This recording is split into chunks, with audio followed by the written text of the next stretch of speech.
ನೀವು ಮಾತ್ರ ನೆರಿಗೆ ಹಾಕಿದ್ರೆ ಫ್ರಂಟಿಗೆ ಬರೋ ಥರ ಇರುತ್ತೆ, ನಾವು ಹಾಕಿದರೆ ಒಳಗಡೆ ಹೊಟ್ಟೋಗ್ದಂಗೆ ಇರುತ್ತೆ, ನೀಟಾಗಿ ನೆರಿಗೆ ಬರೋದಿಲ್ಲ. ಇದಕ್ಕೇನು ನೀವು ಟ್ರಿಕ್ಸ್ ಯೂಸ್ ಮಾಡ್ತೀರಾ ನಮ್ಗೆ ಹೇಳೇ ಇಲ್ಲ ಅಂತ ಅದನ್ನು ಕೂಡ ತೋರಿಸ್ಕೊಡ್ತೀನಿ. ಈಗ ನೆಕ್ಸ್ಟು ಈ ಸ್ಟ್ಯಾಂಡನ್ನು ತೆಗೆದು ಈಗ ನಾನು ಇಲ್ಲಿ ಇಡ್ತೀನಿ.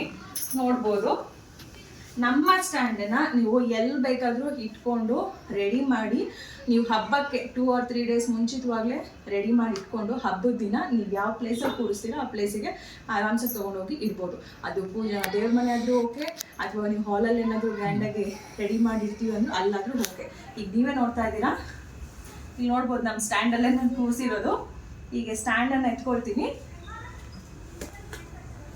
ಕಂಪ್ಲೀಟ್ ನಮ್ಮ ಸ್ಟ್ಯಾಂಡು ಬಿನ್ಗೆ ಇಟ್ಟು, ಬಟ್ ಬಿನ್ಗೆ ಒಳಗಡೆ ಏನೂ ಹಾಕಿಲ್ಲ, ಹೇಗೆ ಮಾಡಿದ್ರೂ ಕೂಡ ಏನೂ ಆಗೋದಿಲ್ಲ ನೋಡಿ.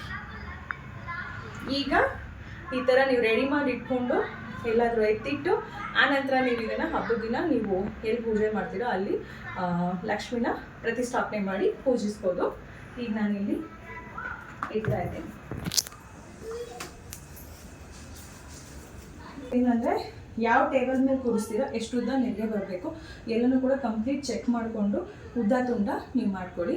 ಈಗ ಈ ಒಂದು ನೆರಿಗೆ ಹಿಂಗೆ ಯಾವಾಗಲೂ ಒಳಗಡೆ ಹೋಗುತ್ತೆ, ಇದನ್ನು ನೀಟಾಗಿ ಫ್ರಂಟಿಗೆ ಬರೋ ಥರ ಹೇಗೆ ಕೂರಿಸ್ಬೇಕು ಅಂದರೆ ಅದಕ್ಕೆ ಒಂದು ಸಿಂಪಲ್ ನಾನು ಯೂಸ್ ಮಾಡೋದು ಸ್ಯಾರಿ ಬಾಕ್ಸ್.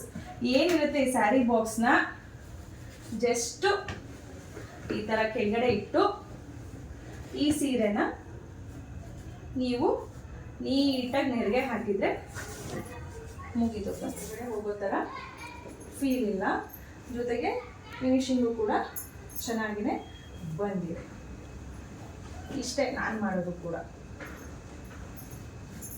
ಇದನ್ನು ಕೂಡ ಸುಮಾರು ಜನ ಕೇಳ್ತಾ ಇದ್ರಿ, ಅವರಿಗೋಸ್ಕರ ಕಂಪ್ಲೀಟ್ ಡೀಟೇಲಾಗಿ ಎಲ್ಲನೂ ಹೇಳ್ತಾ ಇದ್ದೀನಿ.